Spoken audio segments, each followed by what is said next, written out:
Welcome to Khanversations. I'm Muqtedar Khan, your host, and today I'm going to provide you with a diplomatic briefing about three events that are critical and that have just taken place in the past few days and even are ongoing at the moment, which are very important for geopolitics as well as uh, uh, dealing with food insecurity.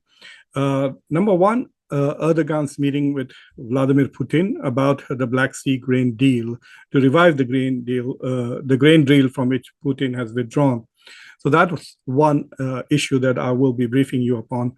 The second is that it appears that India and UK's the free trade agreement may not happen anytime soon.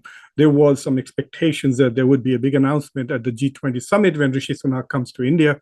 And so perhaps there would have been a photo op and a press conference and this big announcement would be made, but it appears that's not going to happen. I will talk a little bit about that and try to speculate as to what's going on. And number three, it appears that that there is corruption in the Zelensky administration, in particularly on the defense side, and as a result of that, there are some changes that are going to be taking place very soon, and I will talk to you about that and what it means for the Russia-Ukraine war. So before I start talking to you about these three important events, if you have not a subscriber to Khanversations, please do subscribe to Khanversations, ring the bell icon, and do like the video. And those of you who come here regularly and do enjoy and appreciate what I do, please consider joining Khanversations as a member to support the channel. So let's come to the first event. It is very clear that Vladimir Putin is using the Black Sea grain deal as a way to leverage some concessions out of the West. One of the problems that the Western alliances, NATO and US and its North Atlantic partners have faced in trying to globalize the Ukraine issue and making the entire world assist Ukraine against Russia is this perception, and so well articulated by the Indian Foreign Minister, Dr. Jaishankar, that the West is good at making Europe's problems as the world's problems and then neglecting the world's problems. And the problems of the world that were being neglected is that this war has created a lot of insecurities: food insecurity, energy insecurity, fertilizer insecurity, caused inflation, is undermining economies, and last year created a situation where in some of the countries in Africa, the poorer countries who simply could not afford to buy grain from elsewhere, there was a situation that there might be starvation. So as a result of that, the West has realized that other than G7 and a few European partners from EU and NATO, the West is not able to convince the rest of the world that the Ukrainian issue is critical. Smashing and destroying Russia is in the interest of the rest of the world. So Russia now has pulled out of a grain deal, which was negotiated last year by Erdogan and in partnership with the United Nations, and the deal was signed in Turkey last year, as a result of which a lot of grain came to the global south.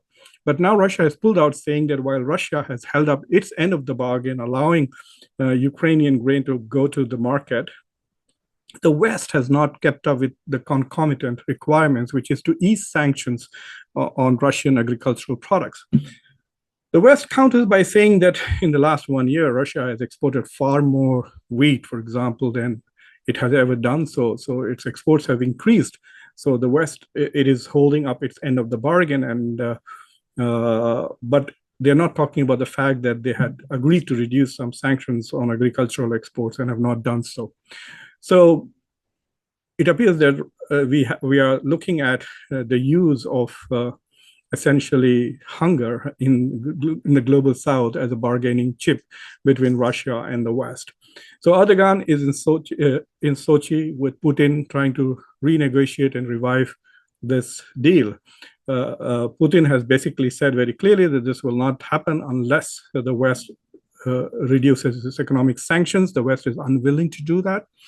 And just to underscore that he means business, Putin has attacked Ukrainian ports that are very close, which are basically from where the grains are exported via the Black Sea.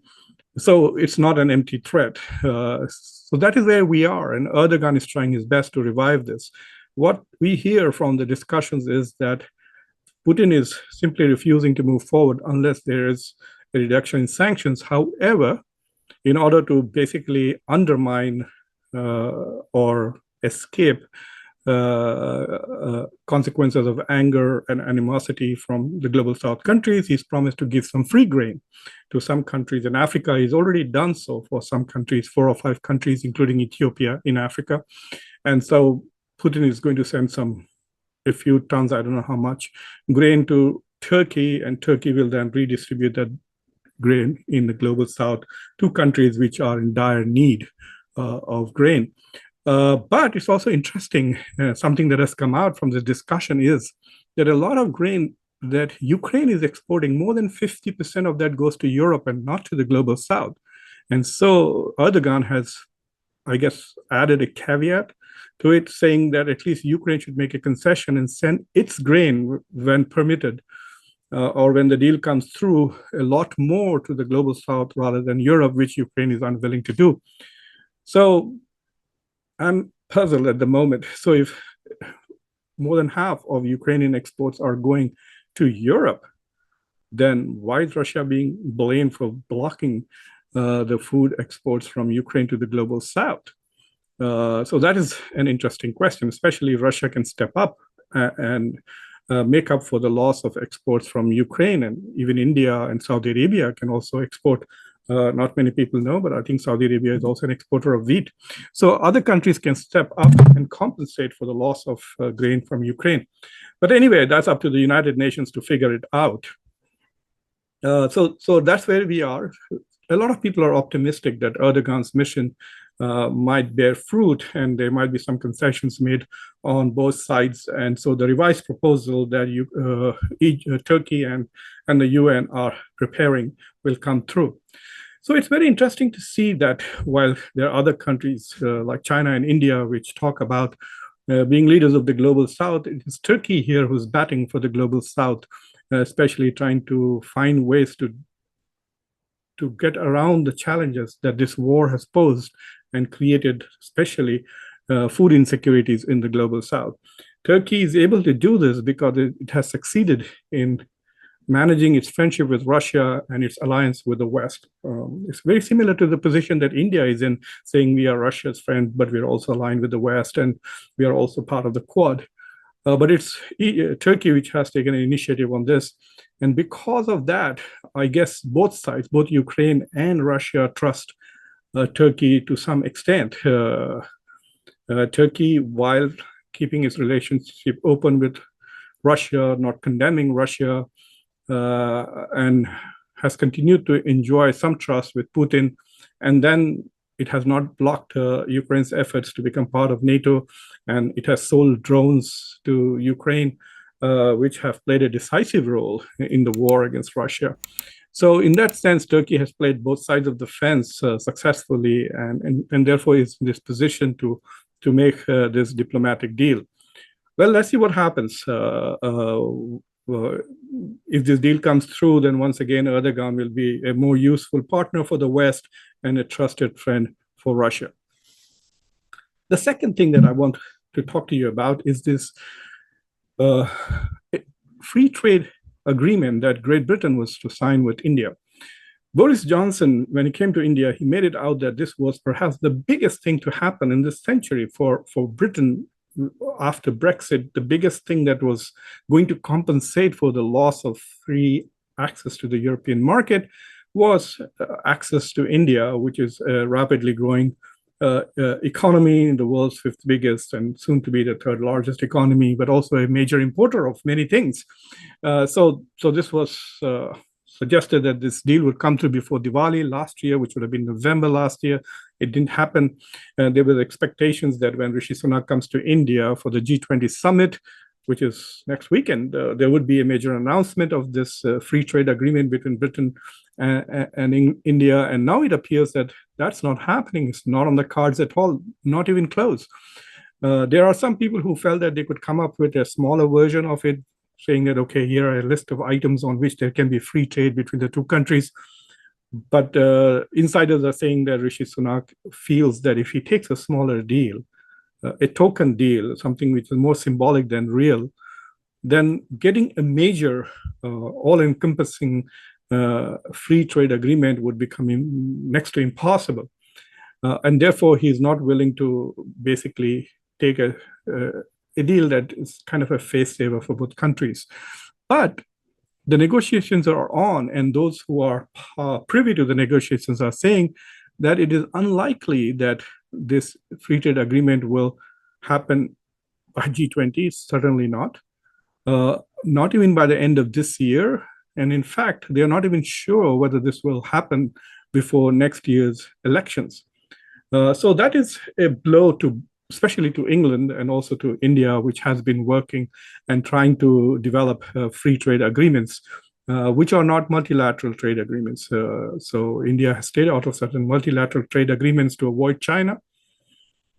And so it's trying to work on these agreements where this would have been between England and India. If you remember when the German chancellor came to India, Scholz, he had made this promise that a free trade agreement between EU and India was just on the cards, and he had made it a promise that he was going to make it his personal priority to fast track this. And we haven't heard anything about it either. Perhaps one of the issues that India could raise at the G20 is how the global North, or G7 in particular, are dragging their feet with regards to developing free trade agreements with countries from the South and emerging markets who are members of BRICS.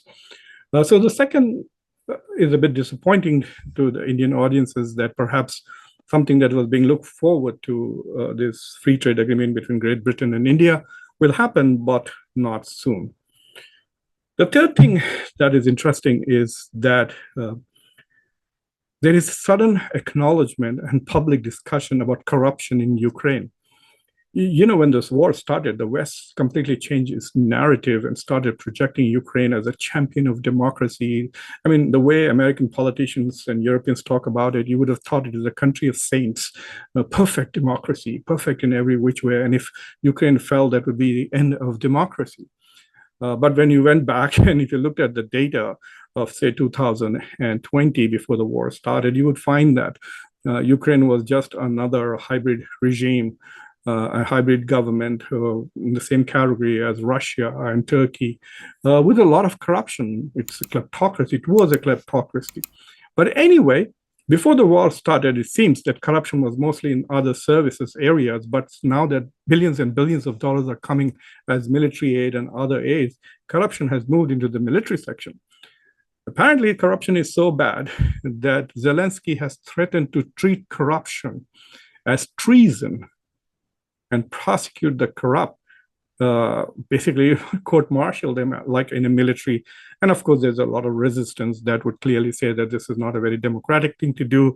And so while corruption is bad, an undemocratic way of dealing with corruption would now undermine the democratic credentials of Ukraine, even though one could justify that by saying, look, this is a warlike situation, and if resources are coming to defend Ukraine, if Ukrainian soldiers and its administrations are stealing the money, suppliers are stealing money, transferring funds before weapons are delivered, and then there's no checks about whether weapons are really delivered. There are cases where apparently prepayments have already been made to weapons suppliers, and there has been no delivery of those weapons. So there seems to be a corruption, and as a result of that, Zelensky has announced that he's going to change the defense minister in the next week. So it must be that corruption is going all the way up to the defense minister. There are no accusations about the defense minister himself being corrupt personally, but why change him unless you feel that he's at least allowing corruption to happen? The United States Secretary of State, Antony Blinken, is actually today in Kiev. He was in Poland. He cut his trip short to Poland and went to Kiev, ostensibly to announce additional $2.5 billion in military aid and to discuss. But But there are others who are saying that he's there to basically say that Ukraine has to do something about the corruption. It has become such a problem that Republicans in the Congress are threatening to cut aid to Ukraine if this corruption thing is not clarified, and it has basically not eradicated. We're not going to give billions of dollars to Ukraine to fight for Russia, and that money basically goes away to various people.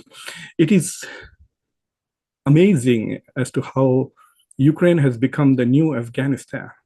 So if you go back I recently watched Charlie Wilson's War, and if you have not watched the film, you should watch about it, as to how the U.S. was then going around hurdles to send money and weapons to the Afghan Mujahideen to fight the Soviet Union. And then we know about how Pakistan, essentially corruption became a big issue in Pakistan. All the aid that was coming from the US was then funneled through Pakistan, and then the Pakistani military essentially became corrupt because there were billions of dollars available to steal from. The West was justifying all the money and aid to Afghanistan because of the threat of communist Soviet Union. And now we have this similar situation. The threat of authoritarian Russia is used to justify all kinds of weapons and monetary aid to Ukraine. And then Ukraine there is a lot of corruption in Ukraine.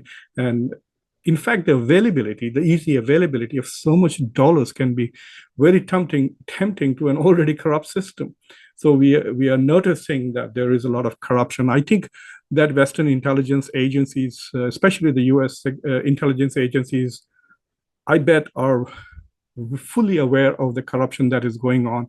And Biden and others basically covered it up and not brought it to the fore to let us know as to how Zelensky's administration, if he himself is not corrupt, at least there are people so high up in his administration who are corrupt that there is a need to change a wartime defense minister.